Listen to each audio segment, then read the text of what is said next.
We're finally starting to get some more information on the new Parrot Anafi AI. So stick around, I'll tell you what I know.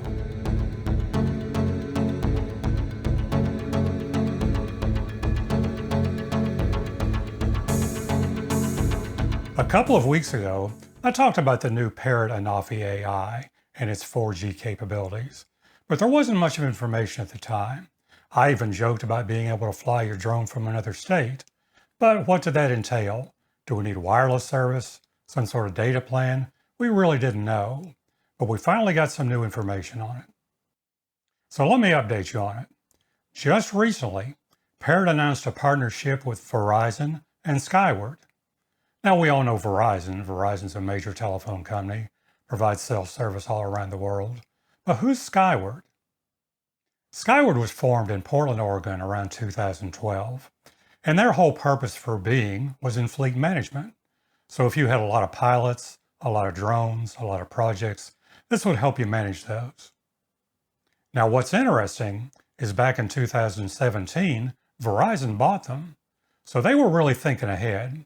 If you remember, the Part 107 only came out in 2016. So this was early on in development in the industry, and Verizon saw a future in it. So that's when they bought it. So what does Skyward provide? Well, one of the first things they provide is airspace designations on the maps. And that's a pretty handy tool. Right quickly, you can tell what kind of airspace you're flying in. But if you remember, I keep talking about this geofencing problem with DJI, and this doesn't solve that problem. Because even if you look at Skyward's map and see you're in G airspace, you may or may not be able to fly your DJI drone, depending on that geofencing issue. And I'll put a link over here somewhere to my video on geofencing so you can get more information on that. What else do you get? Well, you get access to LAANC, L-A-A-N-C. That's the Low Altitude Authorization Notification Capability Program that's put out by the FAA that helps you get permission to fly in certain restricted areas. Now that's good and bad. I went through a little video on Skyward where they demonstrate it, and they showed the application process. They hit the submit button, and sure enough, up pops a certification that says you are allowed to fly in this area. But in fine print, it says subject to ATC review. Now, I ran across that a couple of years ago. We were trying to set up a new school over at an airport on the east coast of Florida. We negotiated with the airport. We had a conference room. We had field space to fly in, but I need authorization from the FAA because it was Class D airspace. So LAANC had just come into being. So I went through the application process, and sure enough, popped right back up, you have authorization. But in fine print, it said subject to ATC review. Well, sure enough, 30 days later, I get an email from the FAA saying I was not approved to fly. So that's not been very good to me. I'd like to hear from you if any of you guys have had success working with the LAANC program, or if you get these same kind of problems too. So please let me know on that. You get some automated flight modes. Well, that's common with any of our drones, but okay. But one thing they do have, they say they have a database of over 1 million structures, which means you can actually get a 3D view of where you may be flying. Power lines, buildings, things like that. And that could be handy. You can develop a risk assessment checklist with them. And this is kind of a questionnaire, just like we talk about aeronautical decision making. This gives you some things to check on. What kind of shape's the pilot in? What kind of shape's the aircraft in? And so on. You get a pre-flight checklist too. And one thing that I think is very handy is if you're a big program and you're a manager overseeing multiple drones in multiple locations and multiple projects, you've got live remote monitoring whereby you can see what's going on at the time. And in May of this year, Skyward added support for Pix4D. Now what's Pix4D? Well, that's mapping software developed by, who do you think? Parrot. Well, that gets a little more interesting, doesn't it? So now you can get 2D maps and 3D models made. You can get flight logs, aircraft maintenance logs, waiver support. So what's the cost of all this? Well, right now there's two main packages, one for $299 a year and one for $998 a year.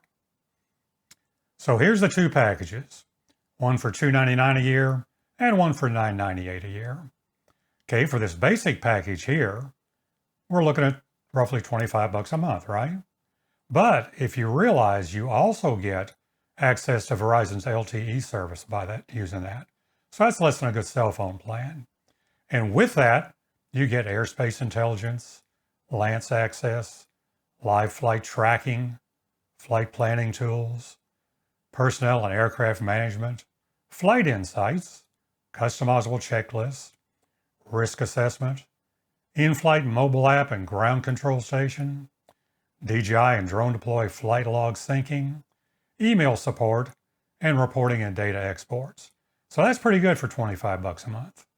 Now, if you kick it up to $1,000 a year, which is more than 80 bucks a month, that's a lot, but look what you get in addition here. Pretty amazing.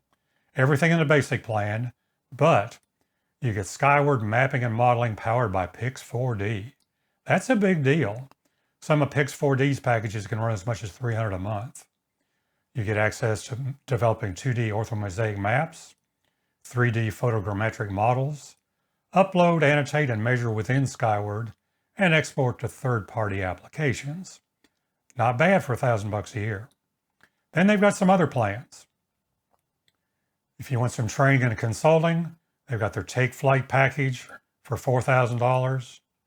Got their Program Start package for $36,000. Got to be a pretty big company to accept that. And some other training packages here too.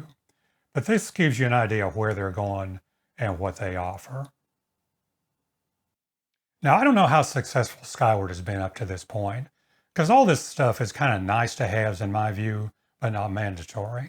But what's really interesting and exciting is in June of this year, Parrot, Skyward, and Verizon all signed a 3-year Memorandum of Understanding, which is going to allow them to test using drones on the LTE network.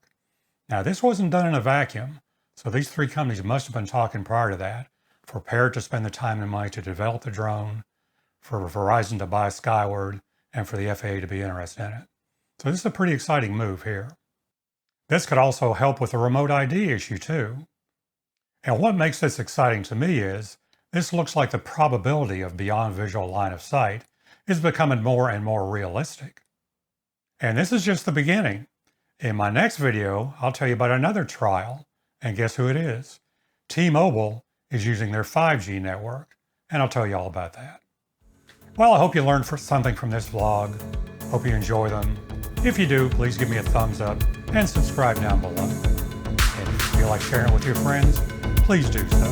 That would be greatly appreciated. And as always, thank you so much for watching.